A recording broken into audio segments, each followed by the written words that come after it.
أعوذ بالله من الشيطان الرجيم. بسم الله الرحمن الرحيم. أرأيت الذي يكذب بالدين فذلك الذي يدعو اليتيم ولا يحض على طعام المسكين فويل للمصلين الذين هم عن صلاتهم ساهون الذين هم يراءون ويمنعون الماعون. صدق الله العظيم. إن أريد إلا الإصلاح ما استطعت وما توفيقي إلا بالله عليه توكلت وإليه أنيب. رب اشرح لي صدري ويسر لي أمري واحلل عقدة من لساني يفقهوا قولي. ബഹുമാന്യരായ സഹോദരന്മാരെ, എൻ്റെ പ്രിയപ്പെട്ട വിദ്യാർത്ഥിനികളെ, അല്ലാഹു സുബ്ഹാനഹു വ തആലയുടെ രക്ഷയും കാവലും നാം ഏവരിലും ഉണ്ടാകുമാറാകട്ടെ. പടച്ച തമ്പുരാൻ്റെ കൽപ്പനകൾ ജീവിതത്തിൻ്റെ എല്ലാ മേഖലകളിലും വളരെ സൂക്ഷ്മതയോടുകൂടി അനുധാവനം ചെയ്ത് ജീവിക്കണമെന്ന് ആദ്യമായി എന്നോടും അതേപോലെ എൻ്റെ സഹോദരന്മാരോടും എൻ്റെ കുട്ടികളോടും വസിയത്ത് ചെയ്യുകയാണ്. അല്ലാഹു സുബ്ഹാനഹു വ തആലയുടെ കൽപ്പനകൾ ജീവിതത്തിൻ്റെ എല്ലാ മേഖലകളിലും വളരെ സൂക്ഷ്മതയോടുകൂടി പിൻപറ്റി ജീവിക്കുന്ന അവൻ്റെ ഉത്തമദാസന്മാരിൽ പടച്ച തമ്പുരാൻ നാം ഏവരെയും ചേർത്ത് വയ്ക്കുമാറാകട്ടെ. അവൻ്റെ തൃപ്തിയും പ്രീതിയും പൊരുത്തവും കാംക്ഷിച്ച് നാം നിർവഹിച്ചുകൊണ്ടിരിക്കുന്ന കർമ്മങ്ങൾക്ക് അല്ലാഹു സുബ്ഹാനഹു വ തആല അർഹമായ പ്രതിഫലം പ്രദാനം ചെയ്യുമാറാകട്ടെ. അല്ലാഹു സുബ്ഹാനഹു വ തആല മനുഷ്യനെ ഈ ഭൂമുഖത്തേക്ക് അയച്ചപ്പോൾ അവന് നൽകിയ അനുഗ്രഹങ്ങളിൽ ഏറ്റവും പരമപ്രധാനമായത് അവന് ജീവിക്കേണ്ടത് എങ്ങനെയാണ് എന്ന് പഠിപ്പിച്ചു കൊടുക്കുവാനുള്ള ഹിദായത്ത് നൽകി എന്നുള്ളതാണ്. എങ്ങനെയാണ് ജീവിക്കേണ്ടത് എന്ന് അവനെ പഠിപ്പിച്ചു കൊടുത്തു. ആ പഠിപ്പിച്ചു കൊടുത്തതിൽ രണ്ട് കാര്യങ്ങളും ശരിസമമായി നമുക്ക് പറഞ്ഞു തന്നിട്ടുണ്ട്. അതായത് ഒന്ന് പടച്ചവനുമായിട്ടുള്ള നമ്മുടെ ബന്ധം, മറ്റൊന്ന് പടച്ച തമ്പുരാൻ്റെ പടപ്പുകളുമായിട്ടുള്ള ബന്ധം. ഈ രണ്ട് കാര്യത്തിനും തുല്യ പ്രാധാന്യം നൽകിയിട്ടുള്ള ഒരു മതദർശനമാണ് ഇസ്ലാം. ഒരുപക്ഷെ ഇസ്ലാം അല്ലാത്ത മതങ്ങളെ നിങ്ങൾ എടുത്ത് പരിശോധിച്ച് നോക്കിയാൽ അല്ലാഹു സുബ്ഹാനഹു വ തആല നമുക്ക് പടച്ചവനോട് അല്ലെങ്കിൽ ഈശ്വരനോട് അല്ലെങ്കിൽ ആത്മീയമായ കാര്യങ്ങളോട് എത്ര താല്പര്യമുണ്ടോ അത്ര തന്നെ താല്പര്യം മനുഷ്യരുടെ പ്രശ്നങ്ങളിലും പറഞ്ഞ വേറൊരു മതത്തെ നമുക്ക് കാണുക സാധ്യമല്ല. ഇസ്ലാം അതിന് വലിയ ഊന്നൽ കൊടുത്തിട്ടുണ്ട്. ഈ രണ്ട് കാര്യങ്ങളെയും സമന്വയിച്ച് പറയുന്ന ഒരു സൂറത്താണ് ഞാൻ എൻ്റെ കുട്ടികളുടെ മുന്നിൽ ഓതി വെച്ചത്. സൂറത്ത് മാഊൻ എന്നാണ് നമ്മൾ ആ സൂറത്തിൻ്റെ പേര്. റഅയ്തല്ലദീ യുകദ്ദിബു ബിദ്ദീൻ എന്ന സൂറത്ത് അറിയാത്തവരെ എൻ്റെ മുമ്പിൽ ആരുമില്ല. വളരെ വലിയ ഒരു തത്വമാണ് നമുക്കതിലൂടെ പഠിപ്പിച്ചു തരുന്നത്. ഒന്ന്, റഹ്മാനായ റബ്ബുമായിട്ടുള്ള നിങ്ങളുടെ വല്ലാത്ത ഒരു ബന്ധം, വല്ലാത്ത ഒരു ഇൻറ്റിമേറ്റ് റിലേഷൻഷിപ്പ്, അല്ലേ? നമ്മുടെ ഭാഷയിൽ പറഞ്ഞാൽ വളരെ അടുത്ത ഒരു ബന്ധം. ആ ബന്ധം എങ്ങനെയാണ് കാത്തു സൂക്ഷിക്കാൻ കഴിയുക എന്നുള്ളത് നമുക്ക് പറഞ്ഞു തരുമ്പോൾ അതിലൊന്നാമതായി പറയുന്നു അഖിമുസ്സലാത്ത ലിദിക്രി എന്ന് നിങ്ങൾ ഓർക്കുവാൻ നിങ്ങൾ നിസ്കരിക്കുക, നമസ്കാരം നിലനിർത്തുക. അങ്ങനെ നമസ്കാരം നിലനിർത്തി കഴിഞ്ഞാൽ നിങ്ങൾക്ക് എന്നെ ഓർക്കാൻ കഴിയും. ഞാനുമായി വസ്ജൂദ് വഖ്തരിബ്, ആ സുജൂദിലൂടെയാണ് നിങ്ങൾ ഏറ്റവും കൂടുതൽ പടച്ച തമ്പുരാനുമായിട്ട് അടുക്കുന്നത്. രണ്ടാമതായിട്ടൊന്ന് പറയുന്നത് മനുഷ്യരുമായി ബന്ധപ്പെട്ട കുറേ കാര്യങ്ങളാണ്. അത് നമുക്ക് ഇൻഷാ അല്ലാഹ് മറ്റൊരു ഖുതുബയിൽ വേറെ പറയാം. നമ്മെ സംബന്ധിച്ചിടത്തോളം അല്ലാഹു സുബ്ഹാനഹു വ തആല ഒരു ഭാഗത്ത് ആത്മീയമായ കാര്യങ്ങളെ മാത്രം പറഞ്ഞുകൊണ്ട് വേറെ ലൗകികമായ കാര്യങ്ങളെ പാടെ അവഗണിച്ച് വെറും ആത്മീയതയെ പറ്റി മാത്രം പറയുന്ന ഒരു ദർശനമല്ല നമ്മുടേത്. അപ്പോൾ അള്ളാഹുമായിട്ടുള്ള ആ ബന്ധം എങ്ങനെ ശക്തിപ്പെടുത്താം, എങ്ങനെ ആ ബന്ധം കൂടുതൽ ഊഷ്മളമാക്കാം, ആ റബ്ബുമായിട്ടുള്ള ബന്ധം എങ്ങനെയാണ് ലൈവായിട്ട് നമ്മൾ നിലനിർത്തുക, അതിനെങ്ങനെയാണ് എപ്പോഴും പച്ചയായിട്ട് ആ പടച്ച തമ്പുരാനുമായിട്ടുള്ള ബന്ധം നിലനിർത്തി കൊണ്ടുപോവുക എന്ന് പറയുമ്പോൾ അതിന് ഏറ്റവും അടിസ്ഥാനപരമായിട്ടുള്ള കാര്യമായിട്ട് നമുക്ക് പഠിപ്പിച്ചു തരുന്നത് നമസ്കാരത്തെയാണ്. ഇവിടെ പറഞ്ഞത് നമസ്കാരത്തെക്കുറിച്ചല്ല, നമസ്കാരത്തിൽ അശ്രദ്ധമാകുന്നതിനെ കുറിച്ചാണ്. നിങ്ങൾ നിസ്കരിക്കണം എന്നല്ല പറഞ്ഞത്, നിസ്കരിക്കുന്നവർക്ക് നരകമുണ്ടെന്നല്ല പറഞ്ഞത്, സ്വർഗമുണ്ടെന്നല്ല പറഞ്ഞത്. മറിച്ച് ആരാണോ അവരുടെ നമസ്കാരത്തെക്കുറിച്ച് അശ്രദ്ധമായിട്ടിരിക്കുന്നത്, ആ അശ്രദ്ധമായി ഇരിക്കുന്ന ആളുകൾ ദീനിനെ കളവാക്കി ദീനിൻ്റെ പുറത്തു പോയി എന്നുള്ളതാണ്. ദീനിനെ കളവാക്കിയവനെ നീ കണ്ടുവോ എന്ന് ചോദിച്ചിട്ട് പറയുന്നത് മറ്റുള്ളവരെ കാണിക്കാൻ നിസ്കരിക്കുന്ന ആളുകൾ ആ നമസ്കാരം തന്നെ വളരെ ഭാരമായിട്ട് കരുതുന്ന ആളുകൾ, ആ നിസ്കാരത്തിന് വരുമ്പോൾ ഒട്ടും ശ്രദ്ധയില്ലാത്ത, ഒട്ടും താല്പര്യമില്ലാത്ത ആളുകൾ, ഇവരൊക്കെയാണ്. വേറൊരു ഭാഗത്ത് വിശുദ്ധ ഖുർആൻ നമ്മളോട് തന്നെ പറയുന്നുണ്ട്. അതിലെന്താ പറയുന്നത്? നിങ്ങൾ മാ സലക്കക്കും ഫീ സഖർ, നിങ്ങൾ എന്തേ ഈ നരകത്തിൽ, ഈ ദുരവസ്ഥയിൽ വന്നുപെടാൻ കാരണം എന്ന് ചോദിക്കുമ്പോൾ അവരന്ന് പറയുന്നത് കാലു ലം നകു മിനൽ മുസല്ലീൻ വലം നകു നുത്ഇമുൽ മിസ്കീൻ. അവിടെയും ഈ രണ്ട് കാര്യം തന്നെയാണ് പറയുന്നത്. ഒന്ന് പടച്ചോനെ പരിഗണിച്ചില്ല, മറ്റൊന്ന് പടപ്പുകളെ പരിഗണിച്ചില്ല. പടപ്പുകളെയും പരിഗണിക്കണം, പടച്ചോനെയും പരിഗണിക്കണം. അതിൽ ഒന്നാമത്തത് ലം നകു മിനൽ മുസല്ലീൻ, ഞങ്ങൾ നിസ്കരിക്കുന്നവരായില്ല എന്നാണ്. നമസ്കരിക്കുന്നവരായിട്ടില്ല എങ്കിൽ പിന്നെ നിങ്ങളുടെ പര്യവസാനം എന്ന് പറയുന്നത് നരകം തന്നെയാണ്. ആയതുകൊണ്ട് റഹ്മാനായ റബ്ബ് ആണ് നിങ്ങൾക്ക് ഈ ദുനിയാവിലുള്ള സകല സംവിധാനങ്ങളും നൽകി, വായുവും വെള്ളവും വെളിച്ചവും എന്ന് പറഞ്ഞതുപോലെ എന്തെല്ലാമാണോ നമുക്ക് ആഗ്രഹം, നമ്മുടെ ആവശ്യം, അതെല്ലാം സമയാസമയങ്ങളിൽ പടച്ച തമ്പുരാൻ നൽകിക്കൊണ്ട് ഈ ദുനിയാവിലേക്ക് നമ്മെ അയച്ച് ഓരോ സംഗതിയും നൽകിക്കൊണ്ടിരിക്കുന്ന ആ റബ്ബിനോട് നമുക്ക് നിർവഹിക്കാനുള്ള, അവനോട് നന്ദി ചെലുത്തുവാനുള്ള കാര്യം എന്ത് എന്ന് ചോദിച്ചാൽ, അവൻ പറഞ്ഞത് പ്രകാരം ആ സമയങ്ങളിൽ അവൻ വിളിക്കുന്ന നേരത്ത് ഹയ്യ അല സ്വലാത്ത് എന്ന് അള്ളാഹുവിന്റെ മാർഗത്തിലേക്ക്, നമസ്കാരത്തിലേക്ക് വരുവിൻ എന്ന് പറയുമ്പോൾ നിങ്ങൾ അവിടെ ചെല്ലുകയാണെങ്കിൽ ഹയ്യ അലൽ ഫലാഹ്, അത് വിജയത്തിലേക്ക് തന്നെയാണ് നിങ്ങൾ ആ പോകുന്നത്. അങ്ങനെ നിങ്ങളുടെ ജീവിതത്തിൽ നമസ്കാരം നിങ്ങൾ അതിന്റെ ക്രമപ്രവൃത്തമായിട്ട് വളരെ മനോഹരമായിട്ട് നിർവഹിച്ചു പോവുകയാണെങ്കിൽ തീർച്ചയായിട്ടും അത് നിങ്ങളെ വിജയത്തിലേക്ക് കൊണ്ടെത്തിക്കുക തന്നെ ചെയ്യും. അതിൽ യാതൊരു സംശയവുമില്ല. എന്റെ ഇപ്പം ഇങ്ങനെ ഇടയ്ക്ക് ഇങ്ങനെ നമസ്കാരത്തെക്കുറിച്ച് പറയാൻ കാരണം എന്ന് ചോദിച്ചു കഴിഞ്ഞാൽ ഇത് കൂടെ പറയപ്പെടേണ്ട ഒരു കാര്യമാണ്. നമുക്കറിയാമല്ലോ, അല്ലാഹു സുബ്ഹാനഹു വ തആല നമുക്ക് 5 നേരത്തെ നമസ്കാരത്തിന് സമയത്ത് അഷ്ഹദു അല്ലാ ഇലാഹ ഇല്ലല്ലാഹ് വ അഷ്ഹദു അന്ന മുഹമ്മദൻ റസൂലുള്ളാഹ് എന്ന് ഞാനും നിങ്ങളും പടച്ച തമ്പുരാനോട് പറഞ്ഞ ഒരു കരാറുണ്ട്. നമ്മൾ റബ്ബിനോട് പറഞ്ഞ കരാറാ. പടച്ചോനെ, എന്റെ ജീവിതത്തിൽ ഉടനീളം ഞാൻ നിന്റെ കൽപ്പനകൾ പാലിച്ചുകൊണ്ടും നിന്റെ പുണ്യപ്രവാചകൻ മുഹമ്മദ് മുസ്തഫ സല്ലല്ലാഹു അലൈഹി വസല്ലമ തങ്ങളുടെ ചര്യകൾ പിൻപറ്റിക്കൊണ്ടും ഞാൻ ജീവിക്കാം എന്ന് വാക്കുകൊടുത്ത ആളാണ് ഞാനും നിങ്ങളും. നമ്മളെ സംബന്ധിച്ചോളം നമുക്കറിയാം ആ കലിമ നമ്മൾ എങ്ങനെയാണ് ചെല്ലിയത്, എപ്പോഴാണ്, എന്താണ് ആ കലിമയ്ക്ക് നമ്മുടെ ജീവിതത്തിലുള്ള സാന്നിധ്യം എന്ന് ചോദിച്ചു കഴിഞ്ഞാൽ, ഈ ദുനിയാവിലേക്ക് നമ്മൾ ആദ്യമായിട്ട് വന്നപ്പോൾ, ഉമ്മയുടെ ഗർഭപാത്രത്തിൽ നിന്ന് ഇങ്ങോട്ട് വന്നപ്പോൾ ആദ്യമായി നമ്മുടെ കർണപുടങ്ങളിൽ, നമ്മുടെ ചെവികളിൽ അലയടിച്ചത് ഈ കലിമയാണ്. പിന്നെ ആ കലിമ നമ്മളെ ജീവിതത്തിലുടനീളം ഓർമ്മപ്പെടുത്തുകയാണ്. നിങ്ങൾ നിങ്ങളുടെ റബ്ബുമായിട്ടൊരു കരാറുണ്ട് കേട്ടോ. നിങ്ങളുടെ പ്രവാചകൻ പറഞ്ഞതുപോലെ നിങ്ങൾ ജീവിക്കണം. നിങ്ങളുടെ അള്ളാന്റെ കൽപ്പനകൾ നിങ്ങൾ മാനിക്കണം. നിങ്ങളുടെ ജീവിതത്തിന്റെ എല്ലാ രംഗത്തും അത് പാലിക്കണം എന്ന് പറഞ്ഞുകൊണ്ട് സമയാസമയങ്ങളിൽ ഓരോ ഭക്തനും കൃത്യമായിട്ട് അത് ബോധ്യപ്പെടുത്തുകയാണ്. നിങ്ങൾ നോക്കുക, ക്രൈസ്തവരുടെ ആരാധന, അതിനുള്ള കോൾ എങ്ങനെയാണ്, വിളി എങ്ങനെയാണ്? അത് വെറും മണിയടിക്കലാണ്, അവിടെ ശംഖുമുഴക്കലാണ്, കേവലം ശബ്ദം മാത്രമാണ്. ആ ശബ്ദം ഒരു മെസ്സേജാണ്. ആ ശബ്ദം എന്ന് പറഞ്ഞാൽ പ്രാർത്ഥനയ്ക്ക് സമയമായി എന്നാണ് ആ ശബ്ദത്തിന്റെ അർത്ഥം. പക്ഷെ ഇതങ്ങനെയല്ല. നിങ്ങളെ കേവലം ഒരു ശബ്ദം പുറപ്പെടുവിച്ചുകൊണ്ട് പള്ളിയിലേക്ക് ക്ഷണിക്കാം. അങ്ങനെയൊക്കെ ചെയ്യുന്ന സ്ഥലങ്ങൾ ഇപ്പോഴും ഉണ്ട്. തമിഴ്നാട്ടിലെ ചില ഗ്രാമങ്ങളിലേക്ക് പോയാൽ നഗരടിക്കുക എന്ന് പറയും. വലിയൊരു ഡ്രം കൊണ്ടുവന്ന് വെച്ചിട്ടുണ്ടാവും. ആ ഡ്രം ഇങ്ങനെ അടിക്കും. അതിലേക്ക് അടിച്ചിട്ട് ആ ശബ്ദവും കേൾപ്പിക്കും. കാരണം ബാങ്കിന്റെ ഒച്ച കേൾക്കാത്ത ഇടത്തേക്ക് കൂടെ ഇതിന്റെ ശബ്ദം കേൾക്കാൻ വേണ്ടി അത് വയ്ക്കും. പക്ഷേ അന്ന് ബാങ്കിനെ കുറിച്ചുള്ള ചർച്ച നടന്നപ്പോൾ പറഞ്ഞത് അങ്ങനെ മണിമുഴക്കമോ അല്ലെങ്കിൽ ചെണ്ടമേളമോ ഒന്നുമല്ല, ആദർശത്തെ ഓരോ സമയത്തും ഓർമ്മപ്പെടുത്തുക എന്നതാണ്. ഓരോ ഭക്തിലും 5 പ്രാവശ്യം നമ്മളെ ഓർമ്മപ്പെടുത്തുകയാണ് പടച്ചവനുമായിട്ടുള്ള കരാർ. ആ കരാറ് പൂർത്തീകരിക്കാനാണ് അപ്പോൾ വിളിക്കപ്പെടുന്നത്. ആ വിളിക്കപ്പെടുന്ന സമയത്ത് നിങ്ങൾ വന്നിട്ടില്ലെങ്കിൽ, അള്ളാഹു സുബ്ഹാനഹു വ തആല വിളിച്ച വിളിക്ക് ഉത്തരം നൽകിക്കൊണ്ട് ഇവിടെ നമ്മൾ എത്തിയിട്ടില്ലെങ്കിൽ അതിന്റെ അർത്ഥം ആ കരാറ് നമ്മൾ പാലിക്കുന്നില്ല എന്ന് തന്നെയാണ്.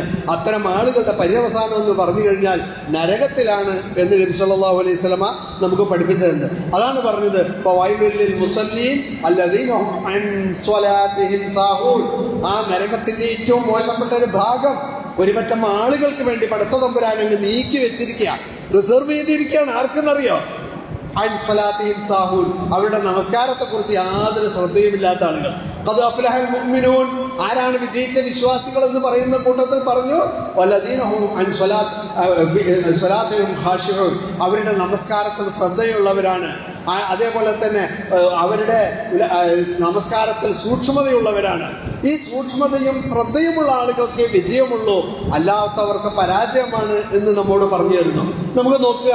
എന്ന് മാത്രമല്ല, എന്താണ് ഈ നമസ്കാരം കൊണ്ട് ഒരു സംഗതി നമ്മൾ ചെയ്യുമ്പോൾ അതിനൊരു ഉദ്ദേശം വേണമല്ലോ, അതിനൊരു ലക്ഷ്യമാണല്ലോ. ആ ലക്ഷ്യം എന്താണ് എന്ന് ചോദിച്ചാൽ നമ്മളെ നല്ല ഒരു മനുഷ്യനാക്കി മാറ്റുക എന്നുള്ളതാണ് നമസ്കാരം കൊണ്ട് ഉദ്ദേശിക്കുന്നത്. അപ്പൊ നിസ്കരിച്ചാൽ നല്ല മനുഷ്യനാവുമോ? നമ്മൾ നിസ്കരിച്ചാൽ നമ്മുടെ സ്വഭാവം നന്നാവുമോ? സ്വഭാവം നന്നാവണം. നന്നായിട്ടില്ലെങ്കിൽ പിന്നെ അതിന് നിസ്കാരം എന്ന് പറഞ്ഞിട്ട് കാര്യമില്ല. ആയതുകൊണ്ട് ഒരു പർപ്പസ് നിങ്ങൾ ചെയ്യുന്നു, എന്നിട്ട് അതിന്റെ പ്രയോജനം കിട്ടുന്നില്ലെങ്കിൽ പിന്നെ അതിനെ കൊണ്ട് എന്താ കാര്യം? ഞാൻ പലപ്പോഴും നിങ്ങൾക്ക് പറഞ്ഞു തരാവുന്ന ഒരു ഉദാഹരണമുണ്ട്, അല്ലേ? ഞാൻ ഈ പോക്കറ്റിൽ വെച്ചിരിക്കണ ഈ പേന കണ്ടോ? ഈ പേന കാണുമ്പോൾ നിങ്ങൾ ചോദിക്കണം, സാർ ആ പേന ഒന്ന് തരും, ഒരു ഒപ്പിടാനാണെന്ന് പറയുമ്പോൾ ഞാൻ പറയാണ് ഇതിന് ട്യൂബില്ല. ഞാൻ പറയാം ഇതിന് ട്യൂബില്ല. അത് പറഞ്ഞാൽ നിങ്ങൾ എന്താ പറയാ? പിന്നെ എന്തിനാ ചങ്ങായി ഇത് പോക്കറ്റിൽ കൊണ്ടു നടക്കണം ചോദിക്കില്ലേ? സാറേ സമയം എത്രയായി? എടാ ഇത് ഓടുന്നില്ല. ഓടാത്ത വാച്ചും എഴുതാത്ത പേനയും അലങ്കാരമായി കൊണ്ടു നടക്കുന്ന ഒരു പൊട്ടനെ കുറിച്ച് ആലോചിച്ച് നോക്കുക നിങ്ങൾ, അല്ലേ? ഉപയോഗമില്ലാത്ത സാധനം, ഒരാൾക്കും ഒരു പ്രയോജനമില്ലാത്തൊരു സാധനം ജോപ്പിൽ ഇങ്ങനെ കൊണ്ടു നടക്കുക, പോക്കറ്റിൽ കൊണ്ടു നടക്കുക. അതേപോലെ തന്നെയാണ് നിസ്കാരം. എന്തിനാ?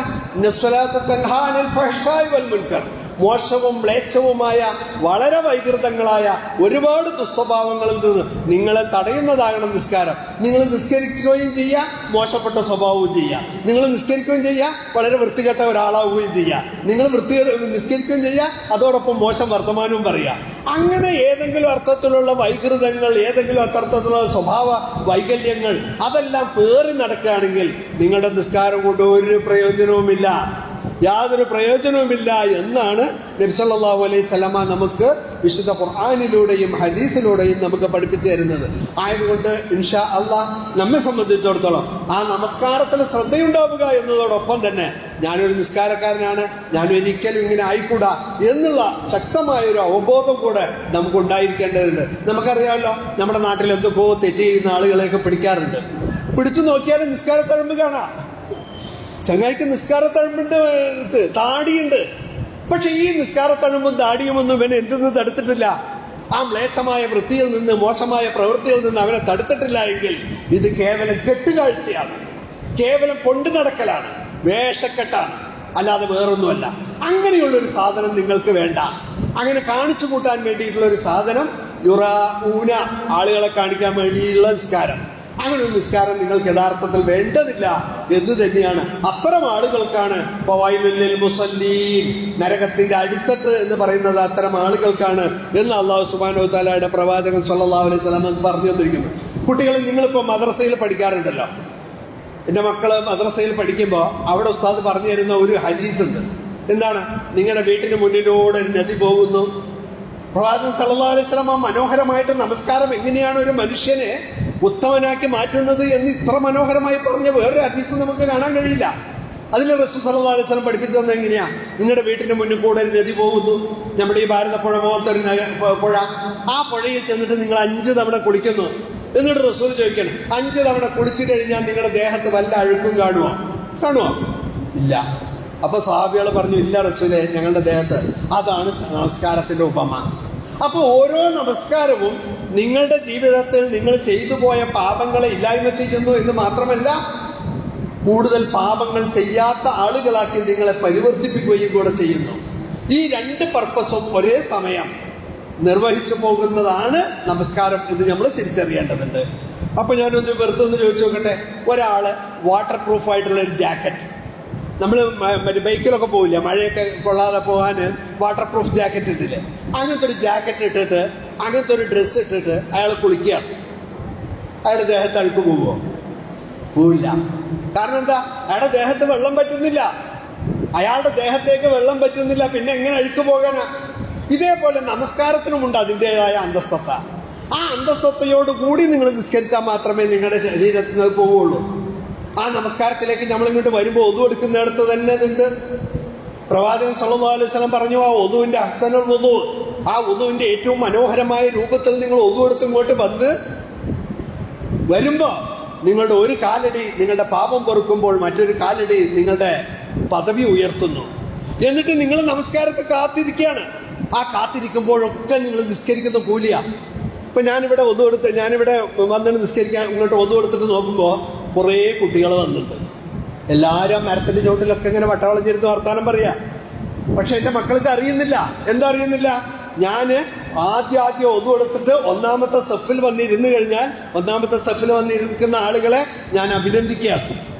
അതോടൊപ്പം നമ്മൾ മനസ്സിലാക്കേണ്ടതുണ്ട്, ഒന്നാമത്തെ സഫിൽ ആദ്യത്തെ സഫുകളിലേക്ക് ഞാൻ വന്നിരുന്നാൽ ആ ഇരിക്കുന്ന നേരം അത്രയും ഞാൻ നമസ്കരിക്കുന്നതായിട്ട് രേഖപ്പെടുത്തപ്പെടുകയാണ്.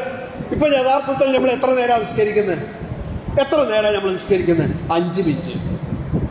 പക്ഷേ 12:30 ഒരു കുട്ടി വന്നിട്ട് 1:25 ഈ നിസ്കാരം നടക്കുന്നത് വരെ അവൻ നമസ്കാരത്തെ കാത്തു നിൽക്കുമ്പോൾ നിങ്ങളൊന്ന് ആലോചിച്ച് നോക്കുക, 45 മിനിറ്റിലധികം, ഏറെക്കുറെ 55 മിനിറ്റോളം അവൻ നിസ്കരിച്ച കൂലി അവനക്ക് കിട്ടും. പക്ഷെ ഇവിടെ നിന്ന് വർത്താനം പറഞ്ഞാൽ പറ്റൂല കേട്ടോ. അത് പറ്റൂല.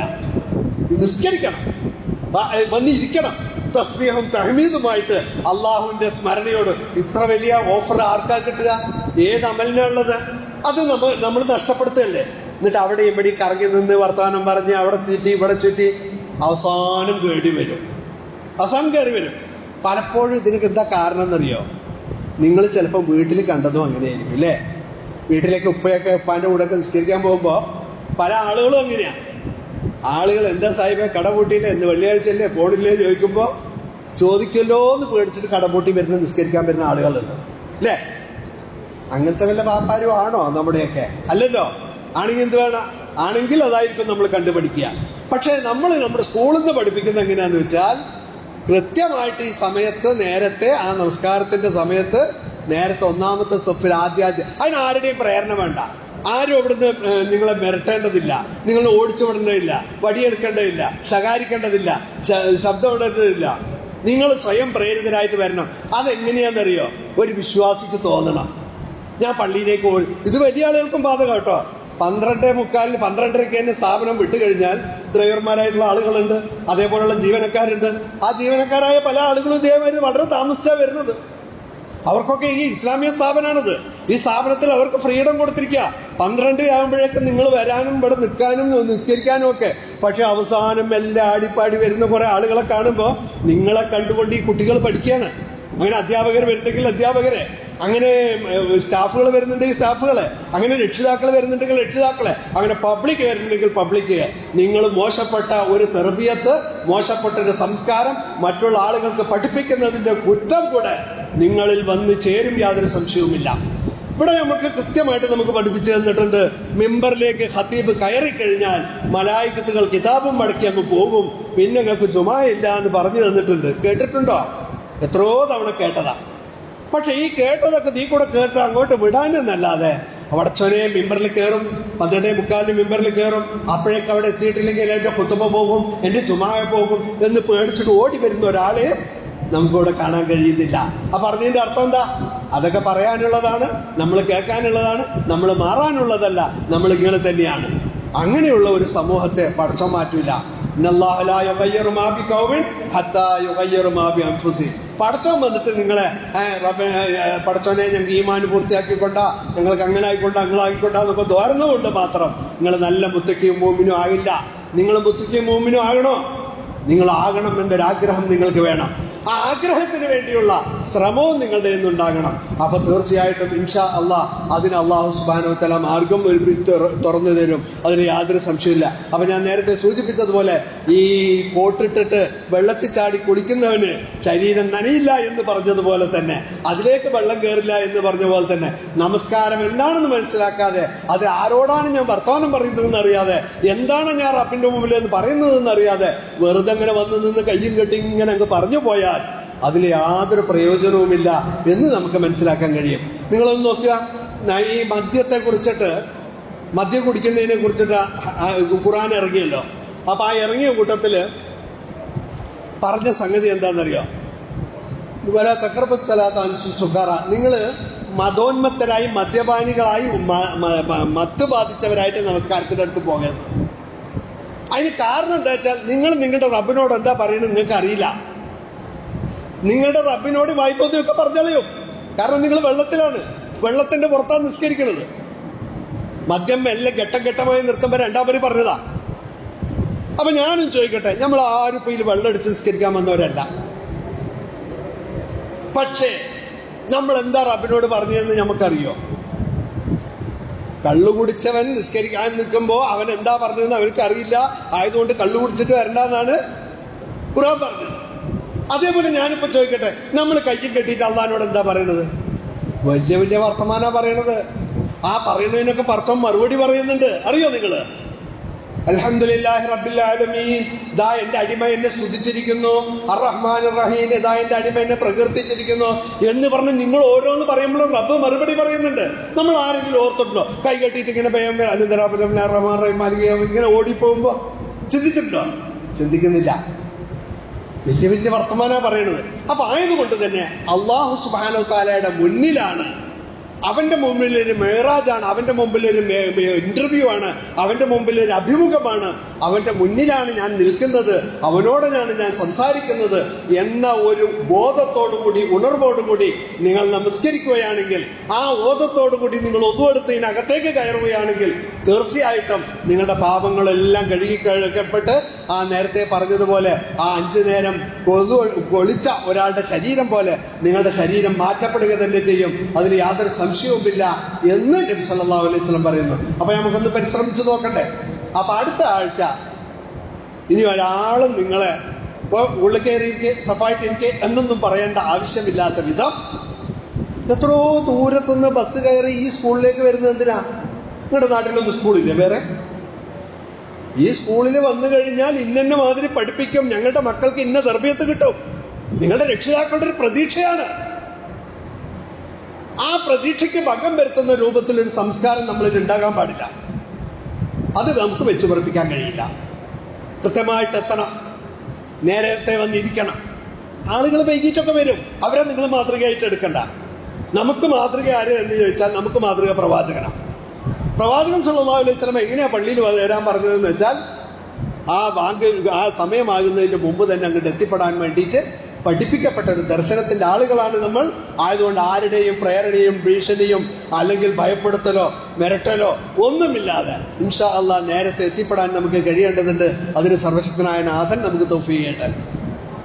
ഇമാമും ജമാഅത്തും നടക്കുന്ന സമയത്ത് ഓടി വരാൻ പാടില്ല പറഞ്ഞല്ലോ അല്ലേ? ആദ്യത്തെ സ്റ്റെപ്പിൽ എത്തുന്നതിന് വലിയ കൂലിയുണ്ട്. പക്ഷെ മറ്റുള്ള ആളുകളുടെ നമസ്കാരത്തിന്റെ മുഴുവൻ ശ്രദ്ധ കളയുന്ന രൂപത്തിൽ നിങ്ങൾ ഓടിപ്പാഞ്ഞു വരാൻ പാടില്ല. 2 പ്രയാസങ്ങൾ നിങ്ങളെ ഇടങ്ങേറാക്കുന്ന സമയത്ത് ബാത്റൂമിൽ പോകേണ്ട, ടോയ്ലറ്റിൽ പോകേണ്ട ഒരു അവസ്ഥ, അങ്ങനത്തെ വല്ലതും ഉണ്ടെങ്കിൽ അതൊക്കെ ഒഴിവാക്കിയിട്ട് നിങ്ങൾ നിസ്കരിക്കാൻ വന്നാൽ മതി. അങ്ങനെ ഒരു ശ്വാസം പിടിച്ചുകൊണ്ട് വേഗം നിസ്കരിക്കുന്ന ഒരു അവസ്ഥ വേണ്ട. എന്നൊക്കെ നമസ്കാരവുമായി ബന്ധപ്പെട്ട് നമ്മുടെ ശ്രദ്ധ പൂർണ്ണമായും ഇവിടെ ഉണ്ടാകുക. അതേമാതിരി വിശപ്പ്, എല്ലാം വിശക്കുണ്ട്. അതാണ് ഞാൻ നേരത്തെ പറഞ്ഞത്, അള്ളാനെ പരിഗണിക്കുന്നതോടൊപ്പം പടപ്പിനെയും പരിഗണിച്ച് പടച്ചോൻ പറഞ്ഞതാക്കില്ല. നിങ്ങൾ നിങ്ങളുടെ വിശപ്പ് മാറ്റിയിട്ട് ഇങ്ങോട്ട് വന്നാൽ മതി. നല്ല വിശപ്പുണ്ടെങ്കിൽ ആ വിശപ്പ് മാറ്റിയിട്ട് വന്നാൽ മതി. കാരണം ഭക്ഷണം അവിടെ വിളമ്പി വെച്ചുകൊണ്ട് ഇവിടെ വന്ന് നിസ്കരിച്ചാൽ നിങ്ങൾക്ക് ആ കോൺസെൻട്രേഷൻ കിട്ടില്ല. ഈ അർത്ഥത്തിലൊക്കെ പടച്ചതമ്പുരാനുമായിട്ട് ഏറ്റവും നല്ല നിലയിലുള്ള ബന്ധം കാത്തു സൂക്ഷിക്കുവാൻ റഹ്മാനായ റബ്ബ് ഈ പരിശുദ്ധമായ നമസ്കാരത്തിലൂടെ നമുക്ക് പഠിപ്പിച്ചു തന്നിട്ടുണ്ട്. ആ നമസ്കാരം ആ അർത്ഥത്തിൽ തന്നെ നിർവഹിച്ച് മുന്നോട്ട് പോകാൻ കഴിയുകയാണെങ്കിൽ ഇൻഷാ അള്ളാഹ് തീർച്ചയായിട്ടും വലിയ പുണ്യമുണ്ട്.